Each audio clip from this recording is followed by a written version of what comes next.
கர்த்தருடைய பரிசுத்த நாமத்திற்கு மகிமை உண்டாகட்டும். ஆண்டவராகிய இயேசு கிறிஸ்துவின் நாமத்தினாலே உங்களை வாழ்த்தி வரவேற்கிறேன். இந்த மாலை ஆராதனையிலே தேவனுடைய நாம மாத்திரம் மகிமைப்படட்டும். ஆராதனைக்கு வந்துற நாம் ஆண்டவரை நோக்கி பார்ப்போம். ஆண்டவரை பார்த்து அவருக்கு பிரியமான ஸ்தோத்திர பலியை கொஞ்ச நேரம் நாம் செலுத்த போகிறோம். ஸ்தோத்திர பலி செலுத்துகிறவன் தேவனுடைய நாமத்தை மகிமைப்படுத்துகிறான் என்று வேதத்தில் பார்க்கிறோம். எங்கெல்லாம் தேவனுடைய பிள்ளைகள் கூடி துதிக்கிறார்களோ அங்கெல்லாம் அவர் இறங்கி வந்து தன் பிள்ளைகளை ஆசீர்வதிப்பதிலே அவருக்கு அலாதி பிரியம். ஆகவே நாம் கொஞ்ச நேரம் தெய்வ சமூகத்தில் ஸ்தோத்திர பலிகளை செலுத்துவோமா? அல்லேலூயா, அல்லேலூயா. ஸ்தோத்திரம் ஆண்டவரே, தேவாதி தேவனே உமக்கு ஸ்தோத்திரம், ராஜாதி ராஜாவே உமக்கு ஸ்தோத்திரம். எங்களை நேசிக்கிற இயேசுவே நாங்களுமே ஸ்தோத்தரிக்கிறோம். தேவாதி தேவனே உமக்கு ஸ்தோத்திரம், அப்பா பிதாவே உமக்கு ஸ்தோத்திரம், அருமை இரட்சகரே உமக்கு ஸ்தோத்திரம், ஆவியான தேவனே உமக்கு ஸ்தோத்திரம். அல்லேலூயா. எங்களை நேசிக்கிற தெய்வமே ஸ்தோத்திரம், எங்களை விசாரிக்கிற தெய்வமே ஸ்தோத்திரம், எங்களை நடத்துகிற தெய்வமே ஸ்தோத்திரம். நன்மையினால் என் வாயை திருப்தி ஆக்குகிறவரே ஸ்தோத்திரம், ஒருவராய் பெரிய காரியங்களை செய்கிறவரே ஸ்தோத்திரம், மகத்துவமானவரே நாங்களுமே ஸ்தோத்தரிக்கிறோம். நேற்றும் இன்றும் என்றும் மாறாத இயேசு கிறிஸ்துவை நாங்களுமே ஸ்தோத்தரிக்கிறோம். அல்லேலூயா, அல்லேலூயா. சேனைகளின் கர்த்தர் பரிசுத்தர், பரிசுத்தர், பரிசுத்தரே நாங்களுமே ஸ்தோத்தரிக்கிறோம்.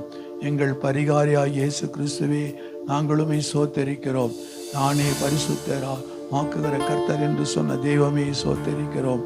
அல்லேலூயா, அல்லேலூயா. எங்களுக்காக பரலோக மகிமையெல்லாம் விட்டுவிட்டு பூமிக்கு இறங்கி வந்த தெய்வமே ஸ்தோத்திரம். எங்களுடைய மீறுதல் நிமித்தம் காயப்பட்டீர், வாதிக்கப்பட்டீர் ஸ்தோத்திரம். எங்களுடைய அக்கிரம நிமித்தம் நொறுக்கப்பட்டீர் ஸ்தோத்திரம். எங்கள் பாவங்களை சிலுவையில் ஆண்டவரை ஏற்றுக்கொண்டீர் ஸ்தோத்திரம்.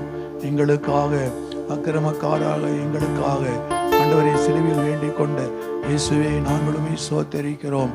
அல்லேலூயா, அல்லேலூயா, அல்லேலூயா. ஸ்தோத்திரம். பெரியவரே நாங்களுமே ஸ்தோத்தரிக்கிறோம். மகிமை நிறைந்தவரே நாங்களுமே ஸ்தோத்தரிக்கிறோம். நேற்றும் என்றும் என்றும் மாறாத இயேசு கிறிஸ்துவே நாங்களுமே ஸ்தோத்தரிக்கிறோம். அல்லேலூயா, அல்லேலூயா. ஸ்தோத்திரம். பெரியவரே நாங்களுமே ஸ்தோத்தரிக்கிறோம்.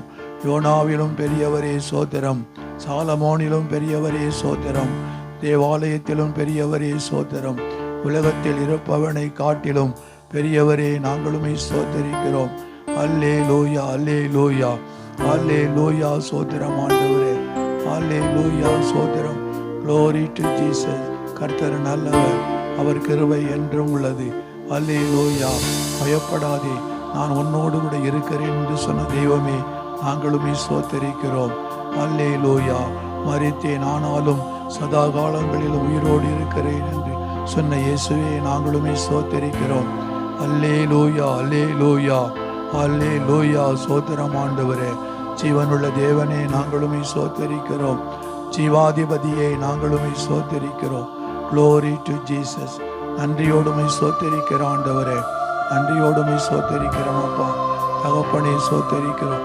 ஆராதனை தேவன் அங்கீகரித்து ஆசீர்வதிக்கும்படியாய், ஆராதனைக்கு தடையாய் இருக்கிற எல்லாவற்றை இயேசு கிறிஸ்துவின் நாமத்தினால் வெளியேறும்படியாய், தேவ பிரசன்னம் தேவ மகிமை இந்த கூடாரத்தில் இறங்கி வரும்படியாய், வரவேண்டிய பிள்ளைகளை தேவன் தாமே துரிதமாய் கொண்டு வரும்படியாக உடைய மத்தியில் இருக்கிற அல்போன்சா ஜெபம் பண்ணுங்க.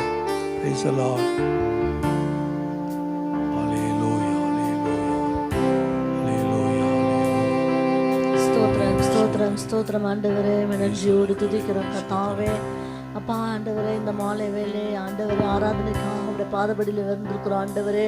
உமக்கு ஸ்தோத்திரம் அப்பா ஆண்டவரே. கர்த்தாவே, 2-3 பேர் என் நாமத்தினாலே எங்கு கூடி இருக்கிறீர்களோ அவர்கள் மத்தியிலே நான் வாசமா இருக்கிறேன்னு சொன்ன ஆண்டவர், எங்களுடைய மத்தியில் இருக்கிற கிருபைக்காக நன்றி ஆண்டவரே. உமக்கு ஸ்தோத்திரம் ஆண்டவரே. அப்பா ஆண்டவரே, இந்த ஆராதனையை கர்த்தர் ஆண்டவரே ஆரம்பம் முதல் முடிவு வரை ஆண்டவருடைய கரத்தில் ஒப்பு கொடுக்கிறோம் தகப்பனே.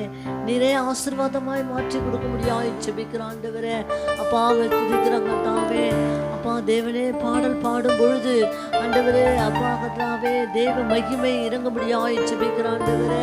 கர்த்தாவே அப்பா உற்சாகமாய் உம்மை துதித்து ஆராதிக்க பாடல் பாட உதவி செய்யுங்க ஆண்டவரே. உம்மை துதிக்கிறோம் கர்த்தாவே. அப்பா அது மாத்திரம் இல்லை ஆண்டவரே, ஆராதனை வேலையிலே கர்த்தர் ஆண்டவரே அப்பா மகிமையா இறங்கும்படியா செபிக்கிற ஆண்டவரே அப்பா அவை துதிக்கிறோம் ஆண்டவரே அப்பா கர்த்தாவே அப்படியாய் ஒவ்வொரு பகுதியும் காணிக்கை பகுதியும் ஆசீர்வதிப்பீராக அப்பா. தேவ செய்தியை கூட கர்த்தர் ஆசீர்வதிப்பீராக அப்பா. ஆண்டவரே தேவ செய்தியை கொடுக்கிற பாஸ்டர் ஆசீர்வதித்து கர்த்தர் ஆண்டவரே நீர் வெளிப்படும்படியாக செபிக்கிற ஆண்டவரே அப்பாவே அவரை மறைத்து நீர் வெளிப்படுங்க. இந்த சபைக்கு என்ன சொல்ல நினைக்கிறீரோ அதை ஆண்டவரே நீ சொல்ல முடியாம செபிக்கிற ஆண்டவரே கர்த்தாவே துதிக்கிறோம் கர்த்தாவே போற்றுகிறோம் புகழுகிறோம் கர்த்தாவே ஸ்தோத்திரம் அப்பா. வர வேண்டிய ஆத்துமாக்களை நீ துரிதமாய் கொண்டு வரும்படியாக செபிக்கிற ஆண்டவரே அப்பா. எல்லா தடைகளையும் நீக்கி போடுங்க அப்பா. துதிக்கிறோம் அப்பா, ஸ்தோத்திரிக்கிறோம். என் ஜனங்கள் நான் அளிக்கும் நன்மையினால் திருப்தி ஆவார்கள் சொல்லப்பட்டது போல ஆண்டவர் அப்பா இங்க வந்தவர்கள் திருப்தி அடையபடியாக ஜெபிக்கிறேன் ஆண்டவரே. ஸ்தோத்திரம் ஆண்டவரே. ஒரே ஒரு வார்த்தை சொல்லுங்க அப்பா. அன்று ஆண்டவரே 100க்கு அதிபதி ஓடி வந்தாங்க.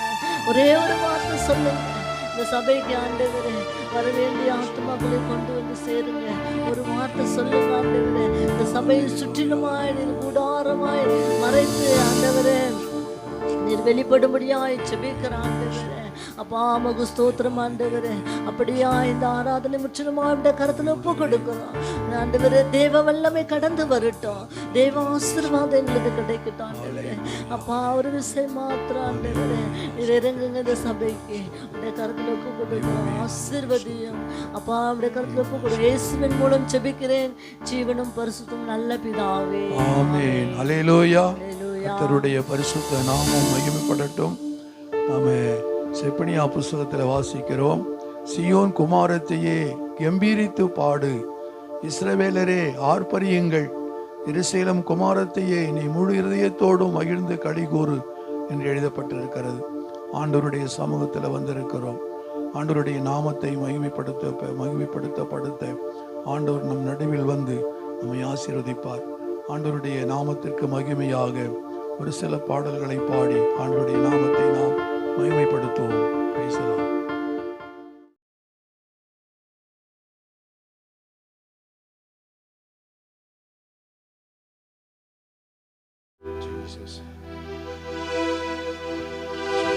கர்த்தர் நல்லவர்.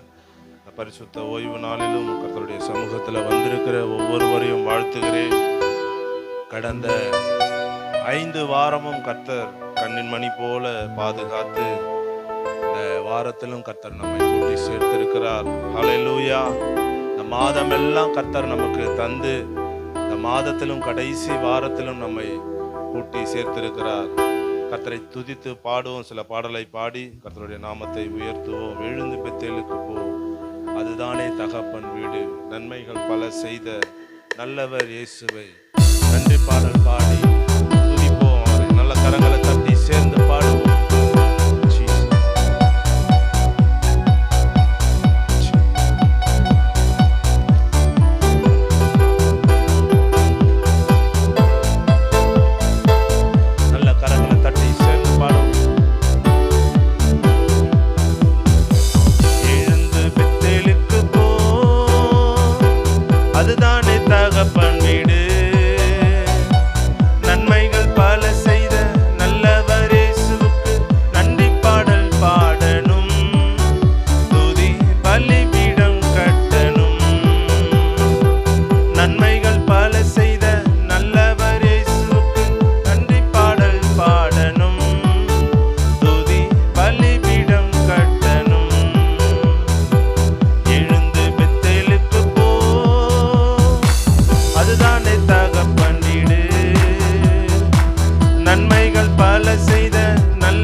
அதற்கு நன்றி சொல்வோம்.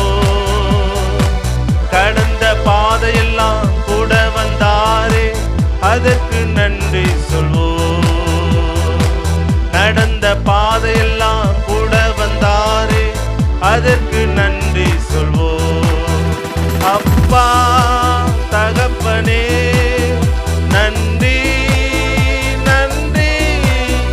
அப்பா தகப்பனே நன்றி நன்றி. எழுந்து பெத்தேலுக்கு போ, அதுதானே தகப்பன் வீடு. நல்லவர் இயேசு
வருஷமெல்லாம் நடத்தின தேவன், மாதமெல்லாம் நம்மை பாதுகாத்த தேவன். நல்ல கரங்களை தட்டி சேர்ந்து பாடும். நன்மைகள் பல, நன்மைகள் பல செய்த நல்லவர் இயேசுவுக்கு நன்றி பாடல் பாடணும், துதி பலிபீடம் கட்டணும். நன்மைகள் பல செய்த, நன்மைகள் பல செய்த நல்லவர் இயேசுவுக்கு நன்றி பாடல் பாடணும், துதி பலிபீடம் கட்டணும்.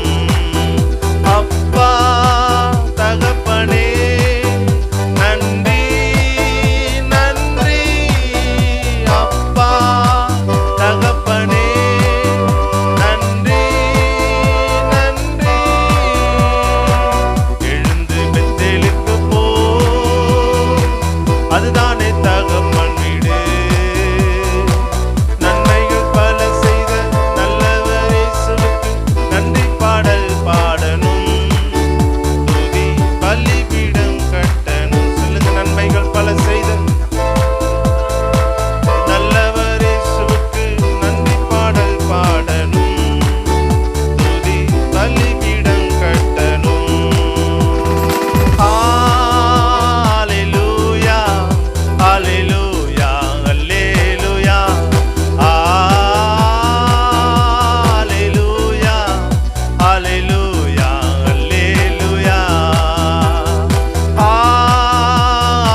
நன்றி செலுத்தி நன்மை செய்த தேவன் அவர். ஓ ஹalleluya, ஹalleluya. இந்த 9வது மாதம் முழுவதும் நமக்கு நன்மை செய்த தேவன் அவர். நம்ம எல்லாரும் அப்படி இருக்கிற இடத்துல எழுந்து நின்று அந்த தேவனை நோக்கி பார்ப்போம். ஹalleluya. உதவி செய்தவர், ஹalleluya. கைவிடாமல் நம்மை பாதுகாத்தவர், 4 வாரம் நம்மை கண்ணின் மணியை போல பாதுகாத்து 5வது மாதம் நம்மை கூட்டி சேர்த்திருக்கிற தேவன். ஹalleluya, ஹalleluya. நல்ல தேவன், ஹalleluya. நேற்றும் இன்றும் என்றும் மாறாதவர். ஹalleluya, ஹalleluya, ஹalleluya. உமக்கு நாங்கள் நன்றி செலுத்துகிறோம், உமக்கு நாங்கள் நன்றி செலுத்துகிறோம். ஹalleluya, ஹalleluya. உமக்கு நன்றி செலுத்துகிறோம். ஹalleluya. கரங்களை உயர்த்தி ஹalleluya. இளமை கழுகு போல புதிதாக்கி மகிழ்கின்றார். இளமை கழுகு போல புதிதாக்கி மகிழ்கின்றார். ஓடினாலும் நடந்தாலும், பாடுங்க, ஓடினாலும் ஓடினாலும் நடந்தாலும் பலன் குறைவதில்லை.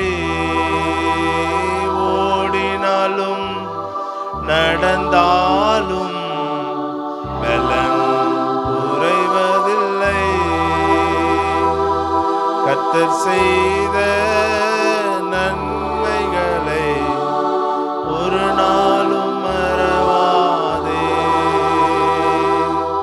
கர்த்தர் செய்த நன்மைகளை ஒரு நாளும் மறவாதே. தகப்பனை போல சுமந்து வந்த தேவன் 9 மாதமும் கர்த்தர் நம்மை ஒரு தகப்பனை போல, ஒரு தாயை போல மாதமெல்லாம் நடத்தி வந்திருக்கிறார். ஹalleluya. உமக்கு நாங்கள் நன்றி செலுத்துகிறோம் ஆண்டவரே. இந்த மாதத்தினுடைய கடைசி வாரத்திலும் உமக்கு நாங்கள் நன்றி செலுத்துகிறோம். நீர் ஒருவரே உயர்ந்திருப்பீராக. நம்ம எல்லாரும் அப்படியே நம்முடைய வேதத்தை கருத்தில் எடுத்துப்போம். இந்த வாரத்தில் வாசிக்க வேண்டிய புஸ்தகத்தை மாறி மாறி வாசிப்போம்.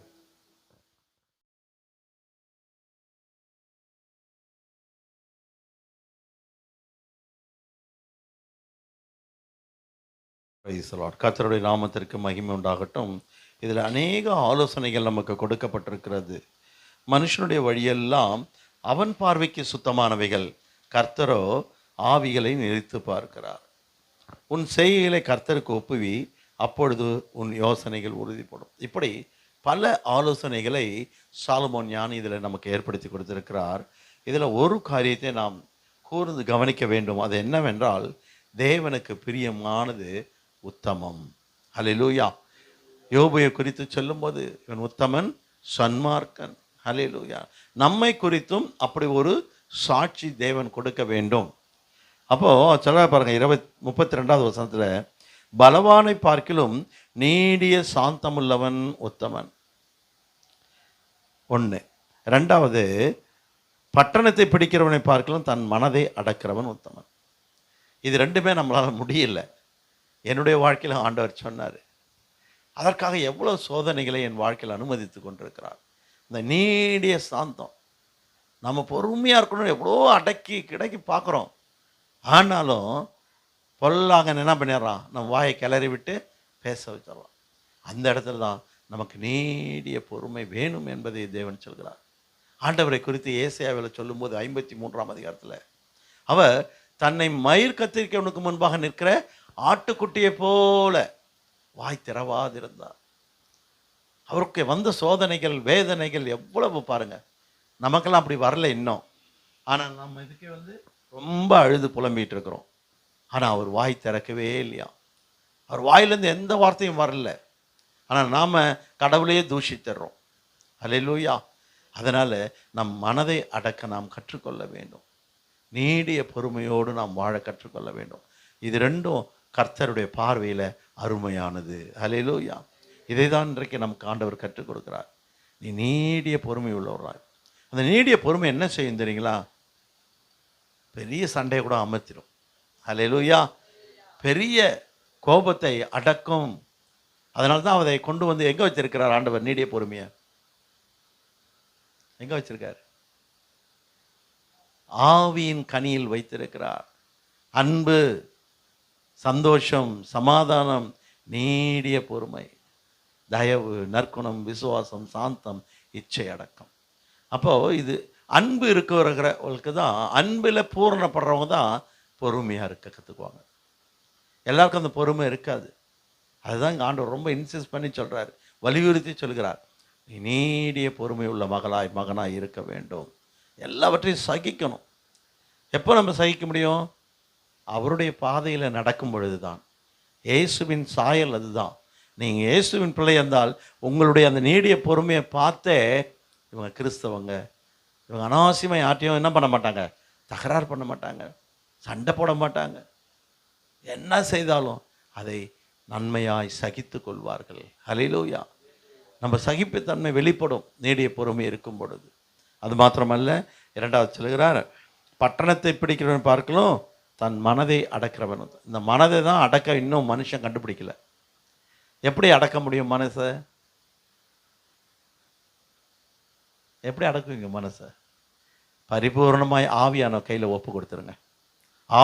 ஆவியானவரே உம்முடைய சித்தம் என்னில் செய்யப்படுவதாக. இயேசு கூட என்ன சொன்னார்? பிதாவே உம்முடைய சித்தத்தின்படி ஆக கடவது, ஆகிலும் என்னுடைய சித்தத்தின்படி அல்ல. நாம் செய்கிறதால, நம்ம சித்தத்தின்படி செய்கிறதால் தான் நம் மனதை நம்மால் அடக்க முடியல. இன்னைக்கு பக்கத்து வீட்டில் ஒருத்தவன் ஒரு காரை வாங்கிட்டானா உடனே மனசு குதிக்குது. அவனை என் கூட தான் வேலை செய்கிறான், அவன் காரை வாங்கிட்டான். அந்த மனது எவ்வளோ பொல்லாங்கான காரியங்களை நினைக்குது பாருங்க. அதை அடக்க வேண்டும். யார் ஒருத்தன் மனசை அடைக்கிறானோ அவன் வாழ்க்கையில் சந்தோஷம், சமாதானம் அதிகமாக இருக்கும்.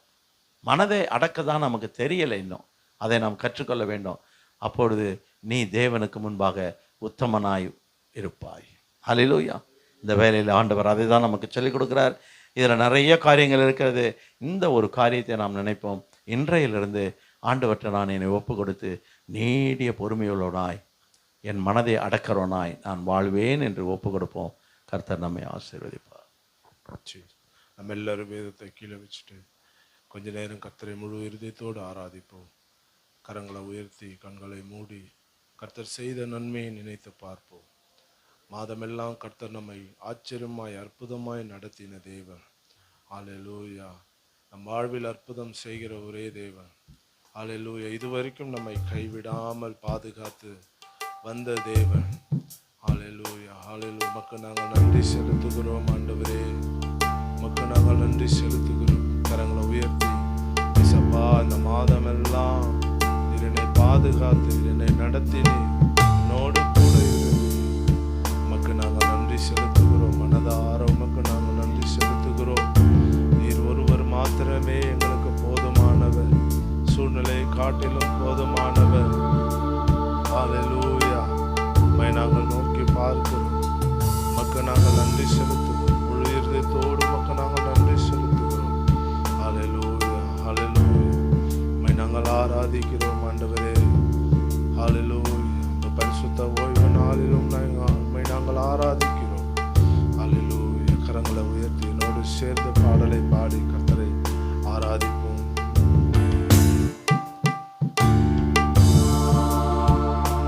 நீங்க போதும் ஏசப்பா,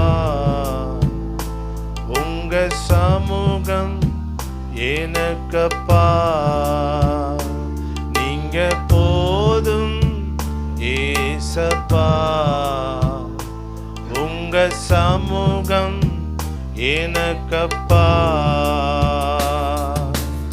எத்தனை இன்பமே உந்தன் சமூகமே, எத்தனை இன்பமே உந்தன் சமூகமே. உள்ளமும் உடலுமே உமக்காய் ஏங்குதே. என்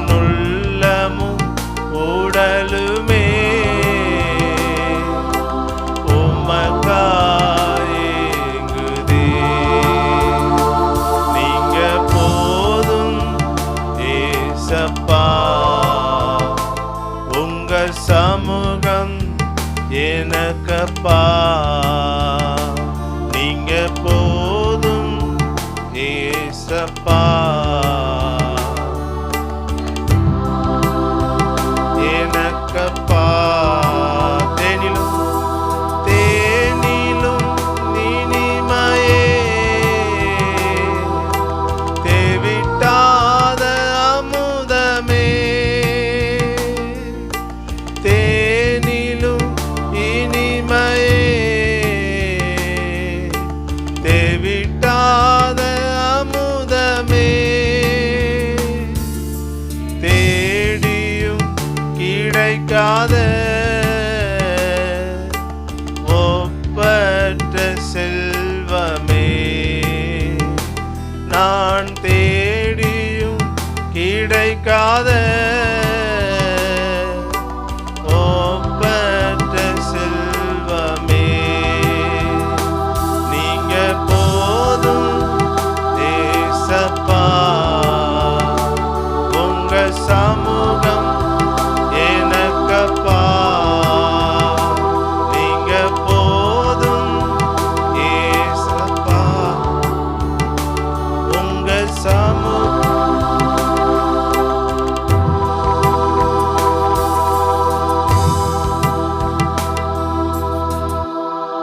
ஆராதிக்க கரங்களை உயர்த்தி ஸ்தோத்திரம் பண்ணுவோம். ஸ்தோத்திரம் ஸ்தோத்திரம் ஸ்தோத்திரம் ஸ்தோத்திரம் ஸ்தோத்திரம் ஸ்தோத்திரம் ஸ்தோத்திரம்.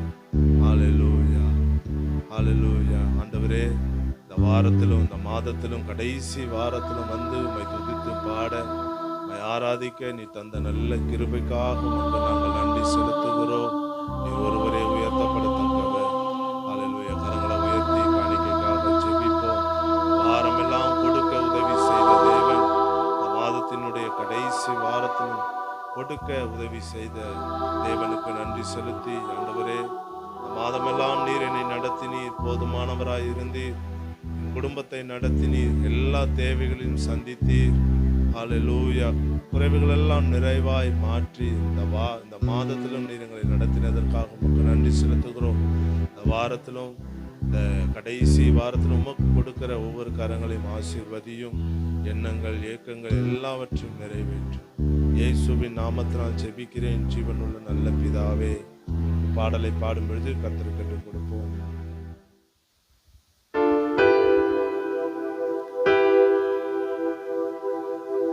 ராஜா, நீ செய்த நன்மைகள் அவை எண்ணி முடியாதையா. ஏறெடுப்பேன் நன்றி பலி என் ஜீவனாலெல்லாம். நான் ஏறெடுப்பேன் நன்றி பலி என் ஜீவனாலெல்லாம். நன்றி ராஜா, இயேசு ராஜா. நன்றி ராஜா, இயேசு ராஜா. நன்றி ராஜா, இயேசு ராஜா. நன்றி ராஜா, இயேசு ராஜா. அதிகாலை நேரம் தட்டி தட்டி எழுப்பி புது கிருபை தந்தீரையா. ஆனந்த மழையில் நனைந்து நனைந்து தினம் நன்றி சொல்ல வந்தீரையா. அதிகாலை நேரம் தட்டி தட்டி எழுப்பி புது கிருபை தந்தீரையா. ஆனந்த மழையில் நனைந்து நனைந்து தினம் நன்றி சொல்ல வந்தீரையா. நன்றி ராஜா, இயேசு ராஜா. நன்றி ராஜா, இயேசு ராஜா. நன்றி ராஜா, இயேசு ராஜா.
கொடுத்த காணிக்கை தேவன் அங்கீகரித்து ஆசீர்வதிக்கும்படியாய் ஜெபிப்போம்.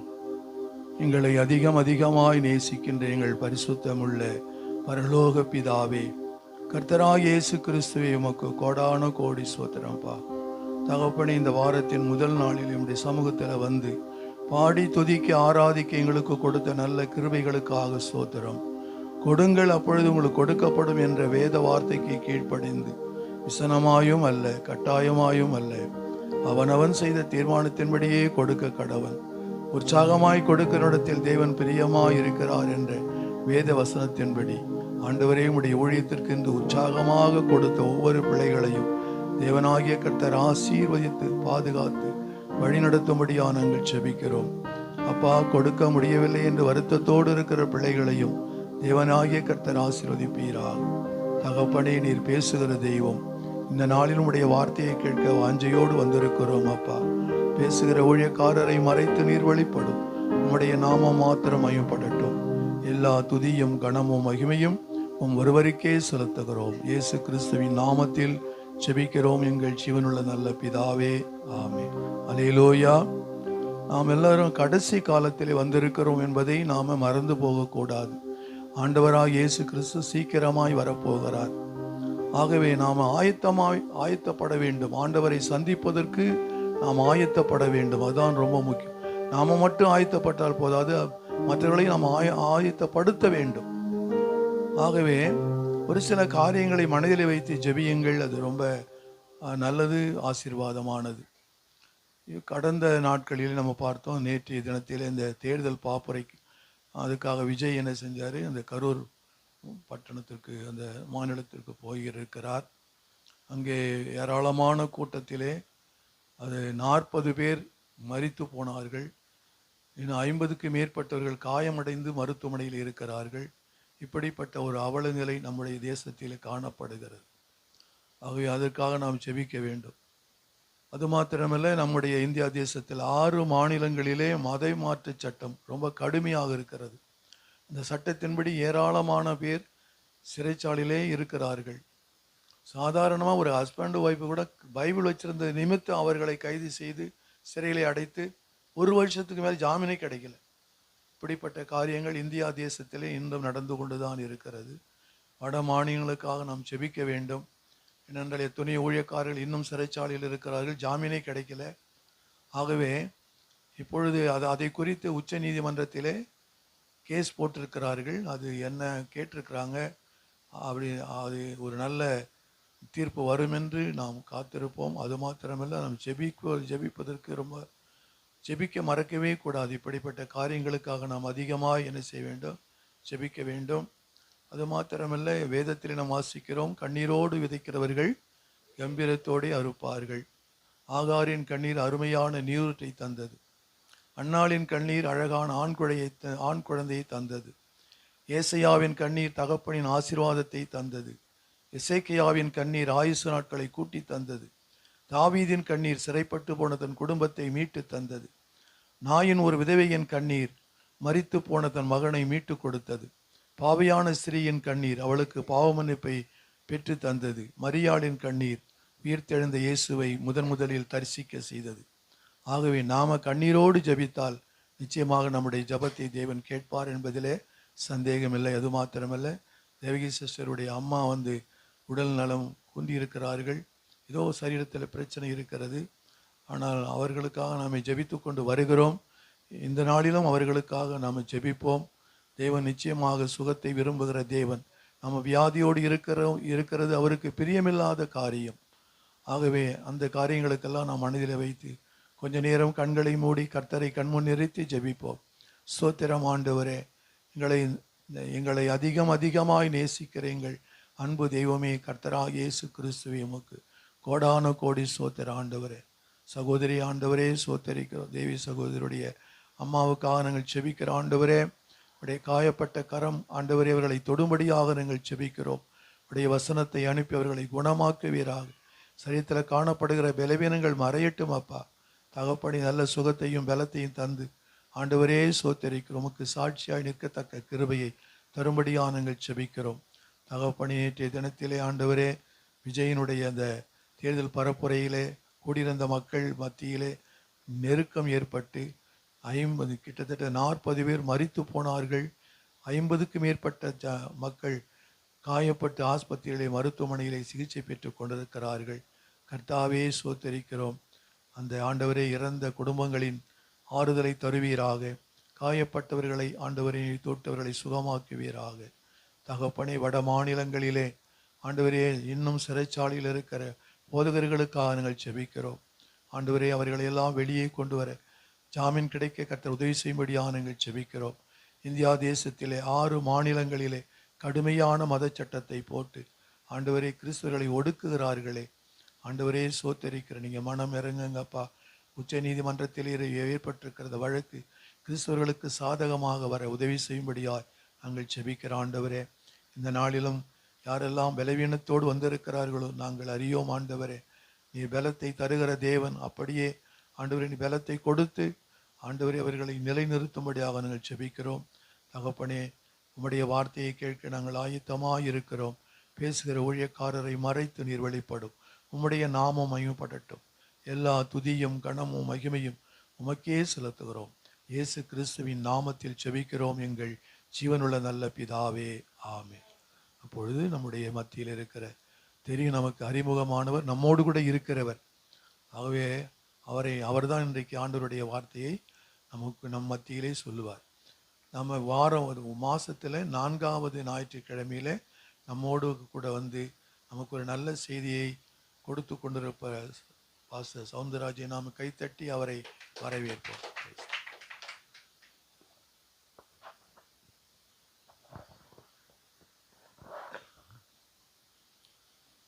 Praise the Lord.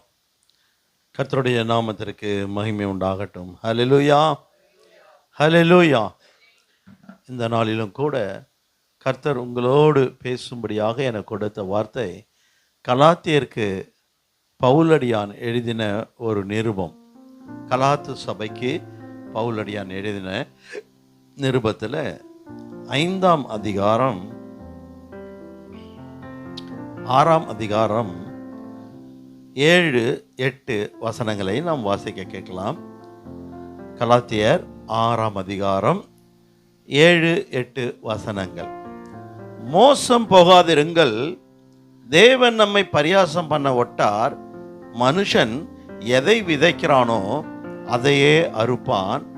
தன் மாம்சத்துக்கென்று விதைக்கிறவன் மாம்சத்தினால் அழிவை அறுப்பான். ஆவிக்கென்று விதைக்கிறவன் ஆவியினாலே நித்திய ஜீவனை அறுப்பான். ஆமென், அல்லேலூயா. ஐயா சொன்னாங்க, இது கடைசி காலம். உண்மை. இந்த கடைசி காலத்தில் நீங்கள் உங்கள் வாழ்க்கையில் எதை விதைத்து கொண்டிருக்கிறீர்கள்? இதுவரை நம்ம சிந்திச்சிருக்கோமா? விதை என்பது எதுனா உங்களுடைய கிரியை காண்பிக்கிறது, வேற ஒன்றும் இல்லை. நீங்கள் மாம்சத்துக்கென்று காரியங்களை விதைப்பீர்களானால் கடைசியில் அதுக்கு என்ன பலனே? அழிவு தான், மரணம், நித்திய ஆக்கினை தான். ஆனால் ஆவியினாலே நீங்கள் விதைப்பீரானால் முடிவு நித்திய ஜீவன். இன்றைக்கு உங்கள் மத்தியில் ஆண்டவர் வைக்கிற காரியம், நீங்கள் எதை விதைக்கிறீங்க, எதை அறுக்க போறீங்க? இதை பற்றி என்னைக்காவது யோசிச்சிருக்கோமா? மரணத்துக்கு பின்பு தான் அந்த ரிசல்ட் தெரியும். மரணத்துக்கு முன்பாக நீ என்ன விதைக்கிறன்றது உறுதி வேணும் உனக்கு. இன்னைக்கு நம்ம கிறிஸ்தவர்கள் என்று சொல்லுகிறோம். ஒருவர் கூட தேவன் எதிர்பார்க்கிறபடி மாம்சத்தில் எதையும் விதைக்காமல் மாம்சத்து கிரியையிலே ஓடிக்கொண்டு இருக்கிறோம். மாம்சத்தின் கிரியையில தான் நாம் விதைத்து கொண்டிருக்கிறோம். அதையும் அவர் உறுதிப்படுத்துகிறார். பாருங்க, 5ஆம் அதிகாரம் 19 அவர் சொல்லுகிறார். 5ஆம் அதிகாரம் 19 வெளியரங்கமாய் இருக்கிறது. விபச்சாரம், வேசித்தனம், அசுத்தம், காம விகாரம், விக்கிரகாராதனை, பில்லி சூனியம், பகைகள், விரோதங்கள், வைராக்கியங்கள், கோபங்கள், சண்டைகள், பிரிவினைகள், மார்க்க பேதங்கள், பொறாமைகள், கொலைகள், வெறிகள், களியாட்டுகள் முதலிய. அந்த லிஸ்ட் கொடுத்துட்டாரு. எத்தனை சொன்னாரு? யாராவது எண்ணீங்களா? என்ன. அதுக்கு தான் நான் நிறுத்தி படித்தது. 17 காரியங்களை நாம் மாம்சத்தில் விதைத்து கொண்டிருக்கிறோம். இன்னைக்கு இந்த லிஸ்ட்டை பார்க்கும் பொழுது இதில் எதெல்லாம் என்கிட்ட இருக்குன்னு நம்மளை நாமே சீர்தூக்கி பார்க்க வேண்டும். என்னிடத்துல என்ன இருக்கு? பொறாமை இருக்கா? கொலவெறி இருக்கா? களியாட்டு இருக்கா? பிரிவினை இருக்குதா? கோபங்கள் இருக்கிறதா? விரோதங்கள் இருக்கிறதா? அந்த லிஸ்ட்டை ஒன்று ஒன்றா பார்க்கணும். அசுத்தம் இருக்கிறதா? இப்படி பார்க்கும்போது கண்டிப்பாக குறைஞ்சது ஒரு 5ஆவது இருக்கும் ஒருத்தட்டி. அல்லேலூயா. பெரிய காரியங்கள் இல்லைனாலும், விபச்சாரம் இல்லை, வேசித்தனம் இல்லை, விக்கிரகாராதனை இல்லைனாலும் மற்ற காரியங்கள் இருக்கும். இதை ஒவ்வொன்றும் நம்ம ஆராயணும்னா ஒரு நாளே பத்தாது நமக்கு. அல்லேலூயா. அப்போது நான் மாம்சத்தால் இன்னைக்கு காலையிலிருந்து இந்த இரவு வரை என்ன கிரியை செய்தேன்? அவங்க கூட சண்டை போட்டேன், அவங்க பணத்தை கொள்ளை அடிச்சிட்டேன், அடுத்தவங்களுக்கு துரோகம் பண்ணேன். அப்படி சிந்திச்சு பாருங்க. உங்கள் வாழ்க்கையில் நீங்கள் என்னென்ன காரியங்கள் செய்து கொண்டிருக்கீங்களோ அதெல்லாம் அந்த லிஸ்ட்டில் வந்துச்சுன்னா நீங்கள் என்ன பண்ண முடியாதான். அங்கே சொல்கிறாரு அடுத்தது, இப்படிப்பட்டவைகளை செய்கிறவர்கள் தேவனுடைய ராஜ்யத்தை சுதந்திரிப்பதில்லை. முன்ன சொன்ன மாதிரி இப்போவும் சொல்கிறேன். அதுதான் அந்த கடைசி காலத்தில் நாம் வாழ்ந்து கொண்டிருக்கிறோம் என்று போதகர் சொன்னார். இந்த கடைசி காலத்தில் உங்களை நீங்களே ஆராய்ந்து அறிந்து நான் பரலோகத்துக்குரியவன், நான் நரகத்துக்குரியவன் என்று தீர்மானம் பண்ணிடலாம். இது ஆண்டவர் ரிசல்ட் கொடுக்கணுன்ற அவசியம் இல்லை. நம்முடைய கிரியே நம்மை காட்டி கொடுக்கும். ஹல்லேலூயா. அதுதான் நீங்கள் எதை விதைக்கிறீங்க. நல்லா யோசித்து பாருங்க. இன்றைக்கு ஒரு அம்மாவுக்கு நான் ஜெபம் பண்ண போயிருந்தேன். அங்கே போயிட்டு தாங்க வந்தேன். அந்த அம்மா அவங்க மகனை அவ்வளோ உயிராக நேசிக்கக்கூடியவங்க, சர்ச்சுக்கு அவ்வளோ ரெகுலராக போகக்கூடியவங்க. ஆனால் இன்னைக்கு அவங்க இருக்கிற நிலைமை என்ன தெரியுங்களா? இப்பொழுது அவங்க விரோதத்தையும் கசப்பையும் விதைத்து கொண்டிருக்கிறாங்க. மகனை பார்க்க மாட்டேன்னு சொல்கிறாங்க. நான் உள்ளே போகிறேன், நீங்கள் வேணாம், இங்கே வராதிங்க, போங்க வெளியே, நீங்கள் எனக்கு ஜெபிக்கவே வேண்டாம், உங்கள் ஜெபம் வேணாம், ஒன்று வேணாம், வெளியே போங்க. பிசாசு அந்த அளவுக்கு அவங்கள வஞ்சித்து வைத்து இருக்கிறது. இயேசு பேரே சொல்லக்கூடாதுன்னு. ஹல்லேலூயா. ஜெபித்து அவங்க மேலே தண்ணி தெளித்து ஜெபித்து அவங்கள இது பண்ணி விட்டுட்டு வந்திருக்கிறோம். பாருங்கள், சொந்த மகன் மீதே கசப்பு. அவர் அழறாரு. அவருக்கு வயசு 50 பக்கம் இருக்கும். அந்த அம்மாவுக்கு இப்போ மரண தருவாயில் இருக்காங்க. 3 நாளில் சாப்பிடல. இந்த இவ்வளோ பரிசுத்தத்தில் இருந்த அந்த அம்மா இப்போ அவங்கள அசுத்தமாக்கி வைத்திருக்கிறான். அவன் ட்ரெஸ்ஸு அவ்வளோ கீனாக இருப்பாங்களாம். இப்போ எல்லா ட்ரெஸ்ஸும் எடுத்து போட்டுறாங்களாம். எனக்கு பிடிக்கல, ட்ரெஸ்ஸு பிடிக்கல. எப்படி அசுத்தப்படுத்தி வச்சுருக்கான் பாருங்க. எண்ணங்கள்ல எதை விதைக்கிறான்? தீமையான கசப்பை, கோபத்தை, எரிச்சலை விதைக்கிறான் அவங்க மூலமா. நமக்கூட நிலைமை எப்படி இருக்குது? நம்ம கொஞ்சம் யோசித்து பார்க்க வேண்டும். இந்த நாளில் கர்த்தர் நமக்கு கற்றுக் கொடுக்கிறது, நீ எதை விதைக்கிறாய். அப்போ நம்ம சொன்னோம், இப்போ நம்ம ஆவியில் நாம் இருப்போமானால், ஆவியினாலே மாம்சக்கிரியை நீங்கள் அழித்தீரானால் நீங்கள் பிழைப்பீர்கள். அப்போ நம்ம என்ன செய்யணும்? இந்த மாதிரி மாம்சக்கிரிகள் நாம் படித்த அந்த லிஸ்ட்டை எதனால் ஜெயிக்க முடியும்? ஆவியினாலே தான். அதுதான் சொல்றாரு பாருங்க. கிறிஸ்து உடையவர்கள் தங்கள் மாம்சத்தையும் அதன் ஆசை இச்சைகளையும் சிலுவையில் அறைந்திருக்கிறார்கள். நாம் இன்னும் சிலுவையில் அறையாத்தால் தான் மாம்சத்துக்கு என்று கிரிகளை விதைச்சுக்கிட்டு இருக்கோம்.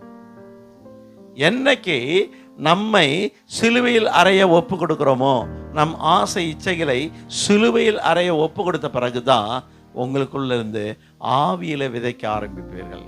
ஹல்லேலூயா. மற்றவர்களை நேசிக்க ஆரம்பிப்பீங்க, மற்றவர்களுக்கு நற்கிரியை செய்ய ஆரம்பிப்பீங்க. அப்பதான் அந்த காரியங்கள்லாம் வரும். அதுக்காக தான் ஆண்டவர் மலை பிரசங்கத்தில் ரொம்ப நிறைய காரியங்களை சொன்னார். சத்துருவை சிநேகியுங்கள். மாம்சத்தில் சிநேகிக்க முடியாது ஒன்னால. அவன் அன்னைக்கு அப்படி பண்ணான்ல, அவனை ஒழிச்சிட்றேன், அது மாம்சக்கிரிய. ஆனால் நீ ஆவியின் பிள்ளையா இருந்தா பரவாயில்லப்பா, அவன் எவ்வளோ செஞ்சாலும் எனக்கு தாழ்வு. கிறிஸ்து என்னை மன்னித்தது போல நான் அவனை மன்னிக்கிறேன். அதான் மன்னிப்பை விதைக்கிறது. ஹல்லேலூயா. இன்றைக்கு நாம் விதைக்கிறோமா? எத்தனை கிறிஸ்தவ குடும்பங்களில் வைராக்கியம், கசப்பு, கோபம், பெற்றோருக்கும் பிள்ளைகளுக்கும் கணவனுக்கும் மனைவிக்கும். அதனால தான் யாக்கோபு சொல்றாரு, உங்கள் கோபம் சூரியன் அஸ்தமிக்கும் முன்பதாக தனிய கடவுது. சண்டை வரும், கோபம் வரும். ஏன்னா அந்த உணர்வை ஆண்டவர் நமக்கு கொடுத்திருக்கிறார். ஆனா அது உனக்குள்ளே சஸ்டைன் பண்ணி அது நிலைச்சு நிற்க விட்டுறாத, இடம் விட்டுறாத, வேறு இடம் விட்டுறாத. அந்த கோபத்தை பிடுங்கி எரிஞ்சிடு. எப்போ? சூரியன் அஸ்தமிக்கும் முன்பதாக. ஒரு நாளுக்குள்ளே முடிச்சிடணும். அதெல்லாம் ஒரு நாளைக்கு மேலே, அந்த இரவுக்கு மேலே அதை விடக்கூடாது. ஆண்டவரே கற்றுக் கொடுத்திருக்கிறார். அதனால தான் ஆண்டவர் சொல்லாரு, மத்தேயு 11ஆம் அதிகாரம் 29வது வசனத்தில் சொல்றார், நீங்கள் என்னிடத்தில் வந்து கற்றுக்கொள்ளுங்கள் என்னத்தையே, சாந்தத்தையும் மனத்தாழ்மையும். ஆண்டவர் இடத்துல போய் நம்ம இதெல்லாம் கற்றுக்கொள்ள வேண்டும். இது நம்மால செய்யக்கூடிய காரியம் அல்ல. உங்களால் நீடி பொறுமையா இருக்க முடியாது. உங்களால மனசை அடக்க முடியாது. உங்களால எந்த நற்கிரியும் செய்ய முடியாது. ஹல்லேலூயா. ஏனென்றால் இந்த மாம்சமானது சங்கீதத்தில் ரொம்ப அழகா சொல்லியிருக்காங்க தாவீது. சங்கீதம் 119:25 பாருங்க. இந்த மாம்சத்தை அவன் என்ன சொல்றான்? மண் என்று சொல்லுகிறான். என் ஆத்துமா மண்ணோடு ஒட்டி கொண்டிருக்கு. இப்ப நமக்கு 3 இருக்கு: ஆவி, ஆத்துமா, சரீரம். ஆவி தேவனோடு இசைந்திருக்கிறது, ஆத்துமா இந்த சரீரத்தோடு இசைந்திருக்கிறது. அப்படின்னும் பொழுது நீங்க மாம்சக்கிரியை தான் செய்வீங்க. உங்க ஆத்துமா பரிசுத்த ஆவியானோடு உங்க ஆவியின் மூலமா இணைக்கப்பட்டிருந்தால் நீங்கள் ஆவிக்குரியதை விதைப்பீங்க. இதாங்கிற ஒரு விஷயமே. அப்போ உங்க ஆத்துமாவை நீங்க எதோட கனெக்ட் பண்ணி வச்சிருக்கீங்க? உங்க ஆத்துமாவை உலகத்தோடு கனெக்ட் பண்ணிருக்கீங்களா, ஆவியானவரோடு கனெக்ட் பண்ணிருக்கீங்களா? அதனாலதான் யோவான் 1 யோவான்ல சொல்லும்போது அவர் சொல்றாரு, உலகத்தில் உள்ளவைகளிலும் அன்பு கூறாதிருங்கள். அப்படி நீங்க அன்பு கூர்ந்தால் தேவனிடத்தில் உங்களுக்கு அன்பு இல்லை. நீ ஆவியில பிறந்தவனே இல்லை, தேவனால் பிறந்தவன் அல்ல. நீ மாம்சத்தின்படி வாழ்ந்து கொண்டிருக்கிறாய். இந்த மாம்சத்தின்படி பிறந்தவன் உலகத்தை ராஜாவாகிய பிசாசுக்கு அடிமையானவன்.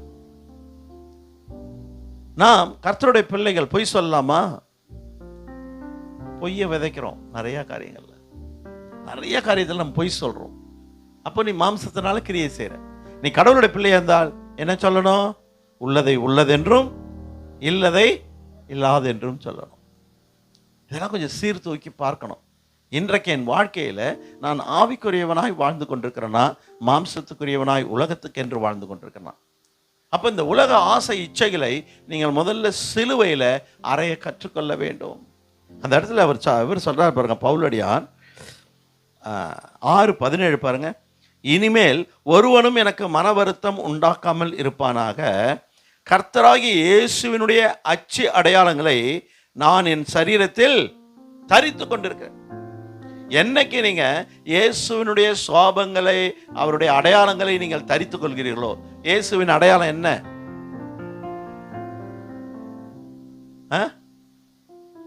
இயேசுவின் அடையாளம் பரிசுத்தம், அன்பு, கீழ்ப்படிதல், விசுவாசம், உண்மை, தாழ்மை. இந்த 6 குணத்தை நீங்க அணிந்து கொண்டிருந்தால் நீங்க மாம்ச கிரியை செய்ய மாட்டீங்க. உங்க கிரியெல்லாம் எதுல விதைப்பீங்க? ஆவியில விதைப்பீங்க. மற்றவர்களை மன்னிப்பீங்க, மற்றவர்களுக்கு நற்கிரியை செய்வீங்க, மற்றவர்களை நேசிப்பீங்க. ஹல்லேலூயா. அதான் சொல்றாரு, கண்ணில் காண்கின்ற உன் சகோதரனிடத்தில் நீ அன்பு செலுத்தாமல் காணாத இறைவனிடத்துல நான் அன்பு செலுத்துறேன்னு சொல்லி அந்நிய பாஷையில பேசி துதிச்சு குதிச்சு எல்லாம் பண்ணாலும் வேஸ்ட். கர்த்தர் என்ன பண்ணுவாரு? அக்கிரம செய்யக்காரனே அகன்று போ என்று சொல்லிடுவார். நல்லா தெரிஞ்சுங்க. இன்றைக்கு நம் வாழ்க்கை வேறு பிரிக்கப்பட்ட வாழ்க்கையாக இருக்க வேண்டும். இதை நாம் உறுதி செய்ய வேண்டும். ஒவ்வொரு நாளும் நாம் படுக்கையில் உட்காரும் பொழுது, இன்னைக்கு நான் என்னென்ன விதைச்சிருக்கிறேன், எத்தனை பேர்கிட்ட கோவப்பட்டேன், எத்தனை பேருக்கு என்ன நற்கிரியை செய்ய முடியாதபடிக்கு உதவின்னு கேட்டு வந்தவங்களுக்கு கையை விரிச்சு விட்டுட்டேன். இன்றைக்கு நான் எத்தனை பேரோட சண்டை போட்டேன், எத்தனை பேருக்கு நான் ஆகாரம் வாங்கி கொடுத்தேன், எத்தனை பேருக்கு நான் பண உதவி செய்தேன், எத்தனை பேரை நான் வழி நடத்தினேன். யோசித்து பாருங்க. அதை பார்க்கும் பொழுது உங்களுக்கு தெரியும், நீங்க ஆவிக்கென்று விதித்தீர்களா இல்லது மாம்சத்துக்கென்று விதித்திருக்க. அதனுடைய ரிசல்ட் தான் வருகையிலே நமக்கு தரப்படும். ஹல்லேலூயா. இதோ சீக்கிரம் நான் வருகிறேன், அவனவனுக்கு நான் அளிக்கும் பலன், நீங்க என்ன கிரியை செய்தீங்களோ அதுக்கான பலன் தான் வரும் உங்களுக்கு. ஹல்லேலூயா. 2 தாளந்தை நீங்க 4 தாளந்தா மாத்திருந்தா அதுக்கான பலன், 5 தாளந்தை 10 மாத்திருந்தா அதுக்கான பலன், 1 தாளந்தை மாற்றாமலே வைத்திருந்தால் அதுக்கான பலன். அல்லேலூயா. நம்முடைய வாழ்க்கை எப்படி இருக்கிறது இன்றைக்கு கொஞ்சம் நம்ம சீர்தூக்கி பார்க்கலாமா? நான் மாம்சத்துக்கு என்று எல்லாவற்றையும் வைத்து இருக்கிறேனா? நீங்க பார்த்தீங்கன்னா பாருங்க, மாம்சத்துல விதைக்கிறான் பாருங்க. பேதுரு அவன் முதல்ல என்ன பண்ணான்? அவன் மாம்சத்துக்கென்று விதைக்கிறவனா இந்த உலகத்தில் ஜீவித்தான். என்ன பண்ணான்? உண்டு உறங்கி தன்னோடு இருந்த, தனக்கு ரட்சிப்பை கொடுத்த, தன்னை வேறு பிரித்து உலகத்திலிருந்து எடுத்து வந்து மனுஷனை பிடிக்கிறவன் மாற்றினவரையே மறுதளித்தான். அல்லேலூயா. இது மாம்ச கிரியை. அது யார் செஞ்சது? பேதுருவா செஞ்சான்? இல்ல. லூக்கால ஆண்டவர் அழகா சொல்றார், பிசாசு என்னிடத்துல உத்தரவு கேட்டான். எதற்காக? கோதுமையை சுளையினால் புடைப்பது போல உன்னை புடைப்பதற்கு. இப்படி நாம் ஒவ்வொருவரும் மாம்சத்துக்கென்று காரியங்களை செய்ய ஆண்டவரிடத்துல அவன் உத்தரவு பெற்றுக் கொண்டு வருகிறான். அதற்காக தான் பேதுரு நமக்கு ஒரு இவ்வளவு அனுபவிச்சவர் தான் எழுதி கொடுக்கிறார். ஒன்று, பிசாசுக்கு எதிர்த்து நில்லுங்கள், அப்பொழுது அவன் உங்களை விட்டு ஓடிப்போம். நீங்க மாம்சக்கரி செய்ய மாட்டீங்க, பிசாசுக்கு எதிர்த்து நிற்கணும். நாம பிசாசுக்கு உட்பட்டு அவன் சொல்ற காரியத்தை ஏற்றுக்கொண்டதனால தான் அன்றைக்கு ஆண்டவரை அவன் மறுதளித்தான். ஆனால் அதே பேதுரு ஆவிக்கென்று விதைக்கிறான் பாருங்க. எப்பொழுது? அவன் பரிபூர்ணம் அடைந்த பொழுது, இயேசு உயிர்த்தெழுந்த பிறகு அவன் பரிசுத்தாவியால் நிரப்பப்பட்டு ஆலயத்துக்கு போகிறான். போகும்பொழுது ஆலய வாசப்படியில் யார் இருக்கா? பிறவி சப்பானி உட்காந்துருக்கா. அல்லேலூயா. அவனை நோக்கி பார்க்கிறான், ஏதாவது காசு தர்மம் போடுங்க சாமின்னு. ஆனா அந்த இடத்துல பேதுரு என்ன சொன்னாரு? என்னிடத்தில் ஒன்றும் இல்லை, உலகம் இல்லை, என்கிட்ட வெள்ளியும் இல்லை, பொண்ணும் இல்லை, என்கிட்ட இருக்கிறத உனக்கு கொடுக்குறேன். என்ன இருக்கு? ஆவி. அது என்ன ஆவி? கிறிஸ்துவின் ஆவி. அந்த கிறிஸ்து நசரேயனாகிய இயேசுவின் நாமத்துல எழுந்து நடன்னு சொன்னேன், எழுந்து நடக்கலாம். இன்னைக்கு ஏன் அற்புதம் நடக்கல? எல்லா ஊழியக்காரட்டையும் உலகம் தான் இருக்குது. உலகத்துக்கு என்று வைத்து வச்சிருக்கிறாங்க. யாராவது தைரியமா சொல்ல முடியுமா? எனக்கு இந்த உலகத்துக்கும் எனக்கு சம்பந்தம் இல்லை, உலகம் இச்சை எல்லாம் எந்த வெள்ளியும் இல்லை, பொண்ணும் இல்லைன்னு சொல்ல முடியுமா? அவங்கவுங்க பெரிய பெரிய கார் வச்சிருக்காங்க, கோடி கோடியா பணம் வச்சிருக்கிறாங்க, எல்லாம் வச்சிட்டு இருக்காங்க. ஆனால் ஆண்டவரோ அவருடைய 12 சீஷரோ எதுவும் இல்லாமல் அவர்களை பாருங்க. அன்றைக்கு அவங்க எப்படி வாழ்ந்தாங்க? போற இடத்துல ஆண்டவர் அவர்களை போஷித்தார், வாழ்ந்துட்டு போயிட்டாங்க. அவங்க எதுவும் தனக்கென்று சேர்த்து வைக்கவில்லை. ஹல்லேலூயா. ஏனென்றால் நம்முடைய வாழ்க்கை நிலையற்ற வாழ்க்கை, நிலையில்லாத ஒரு வாழ்க்கை நாம் வாழ்ந்து கொண்டிருக்கிறோம். ஹல்லேலூயா. ஒரு பூவை போல என்று பேதுரு சொல்கிறார் 1ஆம் அதிகாரத்தில். பேதுரு 1:1 பார்த்தீங்கன்னா, அந்த அதிகாரத்தில் 1 பேதுரு 1ஆம் அதிகாரம் கடைசியில் பார்த்தீங்கன்னா அவன் சொல்றாரு, மனுஷன் புல்லின் பூவை போல் பூக்கிறான், காற்று அதன் மேல் வீசினவுடன் அது இருந்த இடம் இனி அதை அறியாது. ஹல்லேலூயா. தட் மீன்ஸ் அது விழுந்து மறைந்து போகும். நம்ம வாழ்க்கை அப்படித்தான். இன்னைக்கு பேசிட்டு இருக்கோம், நாளைக்கு நாம எங்கன்னு தெரியாது. ஹல்லேலூயா, ஹல்லேலூயா. இந்த மாதிரி நம்ம நிறைய பேரை பற்றி கேள்விப்படுறோம். இப்போதாங்க போனாரு, அதுக்குள்ளே போயிட்டாங்க. ஹல்லேலூயா. அப்போ இந்த உலகத்தில் நாம் ஒன்று கொண்டு வரல, ஒன்று கொண்டு போவதில்லை. ஜீவிக்கிற நாளெல்லாம் ஆண்டவருக்கென்று கிறிஸ்துவுக்கென்று வாழ கற்றுக்கொள்ள வேண்டும். உங்கள் பொக்கிஷங்களை பரலோகத்தில் சேரு. ஹல்லேலூயா. அதான் நீ விதைக்கிறது. நீ நற்கரி உனக்கு கிடைக்கிற பணத்தை 4 பேருக்கு கொடுத்து, அவங்களுக்கு பசி ஆற்றி, அவங்களுக்கு நல்ல போஜனம் கொடுத்து, அவங்களுக்கு நல்ல உடைகள் கொடுத்து, அவங்கள நல்ல சுகப்படுத்தி நீ செய்யும் பொழுது உன்னுடைய ஆஸ்தி பரலோகத்தில் சேர்க்கப்படுகிறது. ஹல்லேலூயா. நன்மையை நீ விதைக்கிறாய், நீ ஆவிக்கென்று விதைக்கிறாய். ஆனால் நாம் என்ன பண்றோம்? சுயநலமாய் மாம்சத்துக்கென்று நான் வாழ்ந்தால் போதும், நான் என் குடும்பம், அப்படி ஒரு சிறிய வட்டத்துக்குள் வந்து விடுகிறோம். இது மாற வேண்டும். அப்படி என்றால் நாம் கிறிஸ்துவின் அச்சடையாளங்களை அணிந்து கொள்ள வேண்டும். ஹல்லேலூயா. இந்த உறுதி நமக்கு இருக்கிறதா? இல்லை என்றால் இந்த நாளில் அந்த உறுதியை தேவன் நமக்கு தந்தருள்வார். ஹல்லேலூயா, ஹல்லேலூயா. நல்லா யோசித்து பாருங்க. சீஷர்கள்லாம் அப்படிதான் வாழ்ந்தாங்க, அப்படிதான் ஆண்டவர் அவர்களுக்கு கற்றுக் கொடுத்தார். நீங்கள் ஊழியத்துக்கு போகும்போது ஒன்றையும் எடுத்துட்டு போகாத, பணப்பையை கொண்டு போகாத, 2 அங்கி எடுத்துட்டு போகாத. ஓ, உன்னை நான் எங்க போஷிக்கிறனோ அதே வீட்டில் சாப்பிடு, வீட்டுக்கு வீடு ஓடாத. ஆனால் இப்போத்தி ஆளில் அப்படியே எங்கே நல்ல பணம் கிடைக்குமோ, எங்கே நல்ல காணி கிடைக்குமோ புஷ்கணும். ஒன்றும் இல்லை, நான் இப்போது ரெட்டியார்பாளையத்தில் ஒரு சகோதரிக்கு திருமணம் நடத்தி வைத்தேன். அவங்க துபாயை சேர்ந்தவர்கள். ஒரு பாஸ்டர் எனக்கு ரெக்கமெண்ட் பண்ணார் அவங்களுக்கு செய்ய சொல்லி. அதனால் அவங்களுக்கு நான் செய்து வைத்தேன். பாருங்கள், அவங்க அம்மா ஒரு நல்ல ஆவிக்குரிய தாய். அவங்க ஹெட் நர்ஸாக இருந்து ரிட்டையர்ட் ஆனவங்க. அந்த பிள்ளைகளுக்கு நான் கல்யாணம் முடிச்சுட்டு கிளம்பும்போது அவங்க ஒரு காணிக்கை கொடுத்தாங்க திருமணத்தை நடத்தினதுக்காக. வாங்கிட்டு நான் கிளம்பும்போது இந்த அம்மா ஓடி போய், அவங்களுடைய மக தான் இருந்தாலும் இவங்க போய் ஒரு காணிக்கை எடுத்துகிட்டு வந்து, பாஸ்டர் இது உங்களுக்கு என்னுடைய காணிக்கை அப்படின்ட்டு கொடுத்தாங்க. நான் வீட்டில் வந்து பார்த்தா இந்த காணிக்கை 10,000 இருந்துச்சு, அந்த காணிக்கை 2,000 ரூபா அந்த அம்மா கொடுத்தது. அவங்க எப்பொழுதும் ஊழியக்காரர்களை கணக்கு பண்ணுவாங்களாம். இப்போ போன வாரம் தான், ஒரு 4 நாளைக்கு முன்னால் தான் இறந்துட்டாங்க. 1 வருஷம் ஆகுது அந்த கல்யாணம் நடந்து. அந்த மகன் எனக்கு ஃபோன் பண்ணியிருந்தான். அப்போ நான் வந்த பொழுது அவங்கள சடலமாக பார்த்தேன். போய் ஆராதனை பண்ணிவிட்டு அவங்களுக்கு இது பண்ணி முடிச்சுட்டு வந்தேன்னு வச்சுங்களேன். அப்போ அவங்க சொன்னாங்க, எங்கள் வீட்டுக்கு வரவே இல்லை. அம்மா சொன்னாங்க, காசு கிடைக்குதுன்றதுக்காக நான் மாதம் மாதம் அங்கே ஓட முடியாது. ஹல்லேலூயா. ஆண்டவர் அனுமதிச்சாதான். ஆண்டவர் அனுமதி இல்லாத இடத்துக்கு நம்ம போகக்கூடாது. அதான் அந்த பிள்ளை சொன்னான், என்ன பாஸ்டர் வரவே இல்லை, அம்மா நம்பரும் கேட்டாங்க, உங்கள் நம்பரும் இல்லைம்மா, அம்மா என்னை கூப்பிடவும் இல்லை. நல்லா இருந்தவங்க திடீரென்று இறந்துட்டாங்க. அப்போது நம்முடைய வாழ்க்கை இதுதான். அப்போ இந்த வாழற காலத்தில் நாம் நன்மையை விதைக்க வேண்டும், ஆவிக்கென்று விதைக்க கற்றுக்கொள்ள வேண்டும். அதுதான் இன்றைக்கு பவுலடியார் கலாத்தியருக்கு மாத்திரமில்லை நமக்கும் கற்றுக் கொடுக்கிறார். நீங்கள் ஆவிக்கென்று விதைத்தால் அதனுடைய பல நித்திய ஜீவன் உண்டு உங்களுக்கு. ஆண்டவரோடு நீங்கள் கடைசி வரை மகிழ்ந்து இருக்கலாம். நீங்கள் மாம்சத்துக்கென்று விதைப்பீர்களானால் அழிவு, நரகம்தான். ஹல்லேலூயா. அப்போ மாம்சத்துக்காக நாம் விதைக்காதபடிக்கு நாம் ஆவிக்கென்று விதைக்கிறவர்களாக இருக்க வேண்டும். அதுதான் ஐயாவை சொல்லும்போது கூட சொன்னார், கண்ணீரோடு விதைக்கிறவன் கம்பீரத்தோடு அறுவடை செய்வான். இப்போ நீங்கள் அந்த ஆவியில் விதைக்கும் போது சில மன வருத்தம் வரும். ஐயோ, எனக்கே இல்லையே, எனக்கு இவ்வளோ பிரச்சனை இருக்கே, இதை எப்படி கொடுப்பது? ஹல்லேலூயா.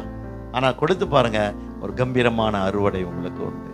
ஹல்லேலூயா, ஹல்லேலூயா. இந்த நாளில் ஆண்டவர் நமக்கு அப்படியாக ஒரு பெரிய ஆலோசனை கொடுத்திருக்கிறார். என்ன? நாம் மாம்சத்துக்கென்று விதையாதபடிக்கு ஆவிக்கென்று விதைக்கிறவர்களாய் இன்றையிலிருந்து மாற வேண்டும். என்னுடைய கிரியை எல்லாம் ஆவிக்குரியதாக இருக்கணும். அதனால தான் சங்கீதக்காரன் சொன்னான், என் மாம்சம் மண்ணோடு ஓட்டி கொண்டிருக்கிறது. அதனால் நீங்கள் என்ன பிரித்து எடுங்க. ஆண்டவர் தான் பிரித்து எடுப்பார். உலக ஆசை ஒன்றிலேருந்து விளக்குறவர் யார்? ஆண்டவர் தான். அந்த மண்ணோடு ஒட்டிக்கிட்டு இருக்கிறத நீ உணரணும். உணர்ந்து அறிக்கை பண்ணணும், ஆண்டவரே இந்த உலகத்தின் காரியம் என்னை பிடிச்சிக்கிட்டு இருக்குது, அதை என்னை விட்டு நீக்குங்கன்னு அழகாக நீக்கிடுவார். கொஞ்ச நாள் நீங்களே அந்த காரியத்தை வெறுத்துருவீங்க. ஹல்லேலூயா. என் வாழ்க்கையில் அநேக காரியங்கள், நான் டை கட்டாமல் ஷூ போடாமல் வெளியே எங்கேயும் போக மாட்டேன். ஆனால் இப்போ பாருங்கள், ஒன்றும் இல்லாமல் வெறுக்க வச்சுட்டார். அதை வாட்ச் இருக்காது, ஒன்றுமே இருக்காது, என் கையெல்லாம் எல்லாத்தையும் வெறுக்காது. இப்போ சாப்பாட்டையும் வெறுக்க வச்சுட்டார். சாப்பாட்டிலேருந்து அந்த பிரியம் கூட போயிடுச்சு. ஹல்லேலூயா. நாம் உலகத்தை வெறுக்க வேண்டும். ஆண்டவரே சொன்னார், நரிகளுக்கு குழிகள் உண்டு, பறவைகளுக்கு கூடு உண்டு, மனுஷகுமாரனுக்கோ தலை. அதுதான் அவருடைய நிலைமையே. ஆனால் நாம் எப்படி வாழறோம்? நமக்கு நமக்கு எனக்கு எனக்கு என்று கொடா கொடியா ஒரு வீடு இருந்தால் பத்தாது, இன்னும் 4 வீடு வேணும்னு ஜெபிச்சுக்கிட்டு இருக்கோம். ஆனால் நம்ம ஜெபிக்க வேண்டியது என்ன? ஐயா சொன்ன மாதிரி பாடுகளில் இருக்கிற மக்கள், துயரத்தில் இருக்கிற மக்கள், கவலை கண்ணீரில் இருக்க மக்களுக்காக ஜெபிக்கணும். ஆனால் நம்ம குறித்தே நாம் ஜெபிச்சு, உனக்கு தான் ஆண்டவர் போதுமான அளவு கொடுத்துருக்கிறாருல்ல, இன்னும் இது வேணும், இன்னும் இது வேணும், இன்னும் இது வேணும்னு பேராசை. ஹல்லேலூயா. பெரு நஷ்டம். நல்லா தெரிந்து கொள்வோம். அதனால் இன்றையிலிருந்து நாம் மாம்சத்துக்கென்று விதையாதபடி நம்முடைய கிரியைகள் எல்லாம் ஆவியின் கிரியைகளாக இருக்கட்டும். அது பரிசுத்த ஆவியானவர் நமக்குள்ள இருக்கும் பொழுதுதான் அந்த கிரியைகள் நடக்கும். ஹல்லேலூயா. பிலிப்பை பாருங்க, பரிசுத்த ஆவியானவர் அவனுக்குள்ள வந்தாரு, அவனை நடத்துறாரு. ஓடி போய் அந்த ரதத்துல ஏறிக்கொள். அது ஆவியின் கிரியை. அவன் உடனே ஆவிக்கென்று விதைக்க போனான். அங்க போய் ரதத்துல ஏறினோடனே அந்த மந்திரி என்ன பண்றாரு? ஏசாயாவின் புஸ்தகத்தை வாசித்து கொண்டிருக்கார். அப்போ அவன் கேட்குறான், இது யாரை குறித்து சொல்லியிருக்கு உங்களுக்கு தெரியுமா? இதை எனக்கு ஒருத்தன் விளக்கி சொல்கிறேன், எனக்கு தெரியாது என்னும்போது அங்கே விதைக்கிறார். ஆவிக்கென்று பிலிப்பு விதைக்கிறான். என்ன சொல்லுது? இயேசு கிறிஸ்து உனக்காக அடிக்கப்பட்டார், ஆட்டுக்குட்டியானவர் அவர் தான், அவர் ரத்தத்தால் உன் பாவம் கழுவப்படுது, நீ ஞானஸ்தானம் எடுக்கணுன்ற அந்த சத்தியத்தை சொன்னோடனே அவன் சொல்கிறான், இதோ தண்ணீர் இருக்குது, தடை என்னன்னு கேட்குறான். ஒன்றும் இல்லை பாருங்க, அவன் விதைச்ச உடனே அதுக்கான அறுவடை. உடனே அவன் அந்த ஆத்துமாவை ரட்சித்துட்டான். திரும்ப ஆவியானவர் அவனை கொண்டு போயிட்டார். இன்றைக்கு நாம் எத்தனை பேருக்கு ஆவியில விதைத்து ஆண்டவர்களை கொண்டு வந்திருக்கிறோம்? எத்தனை ஆத்துமாக்களை கொண்டு வந்து சேர்த்திருக்கிறோம்? இதெல்லாம் நாம் சிந்திக்கணும். ஆத்தும பாரம் நமக்கு வேண்டும். ஹல்லேலூயா, ஹல்லேலூயா. நாம் எல்லாரும் கண்களை மூடி நம்மை ஒப்பு கொடுப்போம். ஆண்டவரே, இந்த வேலையில அப்பா உம்முடைய சித்தம் செய்ய எனக்கு கிருபை தாங்கப்பா. நான் உம்மை போல தகப்பனே, உம்மை போல ஆத்தும பாரம் உள்ளவளாய், ஹல்லேலூயா அப்பா, உமக்கென்று நாங்கள் வாழ எங்களுக்கு கிருபை தாங்க ராஜ். உமக்கென்று ஆவியினால் அப்பா நாங்கள் விதைத்து ஆவிக்கென்று அறுவடை செய்கிறவளா எங்களை மாற்றுங்கள். சோதரம் உமக்காக தானே ஐயா நான் உயிர் வாழ்கிறேன் ஐயா, உமக்காக தானே ஐயா நான் உயிர் வாழ்கிறேன் ஐயா, இந்த உடலும் உள்ளமெல்லாம் அன்பர் உமக்காக தானே ஐயா, இந்த உடலும் உள்ளமெல்லாம் ஒப்பு கொடுப்போம் ஐயா, உமக்காக தானே ஐயா. கோதுமை மணி போல் மடிந்திடுவேன், உமக்காய் தினமும் பலன் கொடுப்பேன். கோதுமை மணி போல் மடிந்திடுவேன், உமக்காய் தினமும் பலன் கொடுப்பேன். அவமானம் நிந்தை சிலுவைதனை, அவமானம் நிந்தை சிலுவைதனை அனுதினம் உமக்காய் சுமக்கின்றேன், அனுதினம் உமக்காய் சுமக்கின்றேன். உமக்காக தானே ஐயா, ஒப்பு கொடுக்கலாமா? நான் உயிர் வாழ்கிறேன், உலகத்துக்காக அல்ல கடவுளே, ஏசப்பா உமக்காக. உடலும் உள்ளமெல்லாம் அன்பர் உமக்காக நே ஐயா. எத்தனை இடர்கள் வந்தாலும் எதுவும் என்னை அசைப்பதில்லை, எத்தனை இடர்கள் வந்தாலும் எதுவும் என்னை அசைப்பதில்லை. மகிழ்வுடன் தொடர்ந்து ஓடுகிறேன், மகிழ்வுடன் தொடர்ந்து ஓடுகிறேன். மன நிறைவோடு பணி செய்வேன், மன நிறைவோடு பணி செய்வேன். உமக்காக தானே ஐயா நான் உயிர் வாழ்கிறேன் ஐயா, இந்த உடலும் உள்ளமெல்லாம் அன்பர் உமக்காக தானே ஐயா, இந்த உடலும் உள்ளமெல்லாம் அன்பர் உமக்காக தானே ஐயா. ஆம் ராஜா, மன நிறைவோடு எங்கள் ஓட்டத்தை ஓடி முடிக்க தேவன் எங்களுக்கு ஆவியின் பலத்தை தருவீராக. எங்களுக்கு பலமுள்ள ஆவி அல்ல ராஜா, பலமும் அன்பும் தெளிந்த புத்தியும் உள்ள ஆவியை கொடுத்திருக்கீங்க அப்பா. இதை கொண்டு நாங்கள் அப்பா எங்கள் மாம்சத்துக்கென்று விதைகளை விதைக்காதபடிக்கு ராஜா, ஆவிக்கென்று விதைத்து ஆத்தும அறுவடை செய்கிறவர்களாய் உமக்கு ஊழியம் செய்கிற பிள்ளைகளாய் எங்கள் ஒவ்வொருவரையும் மாற்றுவீராக. இந்த உலகத்தை வெறுக்கட்டும் அப்பா, உலகத்தை வெறுக்கட்டும், உம்மை நேசிக்கட்டும் அப்பா. எத்தனை நாள் வாழ்ந்தாலும் என் தேவனுக்கு மகிமையாய் வாழட்டும் என்று, சாட்சியாய் வாழட்டும் என்று உம்முடைய சீடர்களைப் போல ஒவ்வொருவரையும் மாற்றுங்க. முழு திருச்சபையும் அந்த அன்பு கரங்களில் ஒப்பு கொடுக்கிறோம். இந்த கடைசி காலத்தில் பொல்லாத பிசாசு உலகத்தை காண்பித்து திருச்சபைக்கு போக முடியாதபடி ஆத்துமாக்களை சிதற பண்ணியிருக்கிறான் அப்பா.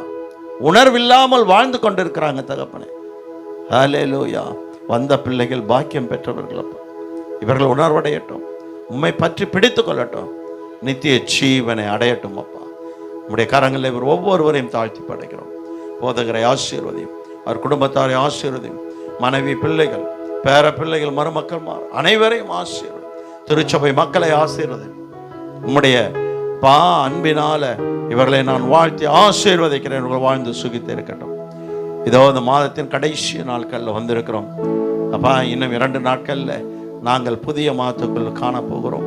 இந்த மாதம் எங்களுக்கு ஆசீர்வதிக்கப்பட்ட மாதமாய், இந்த மாதத்தில் உமக்கென்று அநேக காரியங்களை செய்கிறவர்களாக எங்களை மாற்றுங்க. நம்முடைய திவ்ய கரத்துக்குள் எங்களை படைக்கிறோம். பொறுப்பெடுத்துக் கொள்ளும், ஆண்டு கொள்ளும். இயேசுவின் நாமத்தில் ஜெபிக்கிறோம் எங்கள் நல்ல பிதாவே. ஆமேன், ஆமேன். நாம் அனைவரும் செல்வோம். என் ஆத்துமாவே கர்த்தரை ஸ்தோத்திரி, என் முழு உள்ளமே அவருடைய பரிசுத்த நாமத்தை. என் ஆத்துமாவே கர்த்தர் செய்த.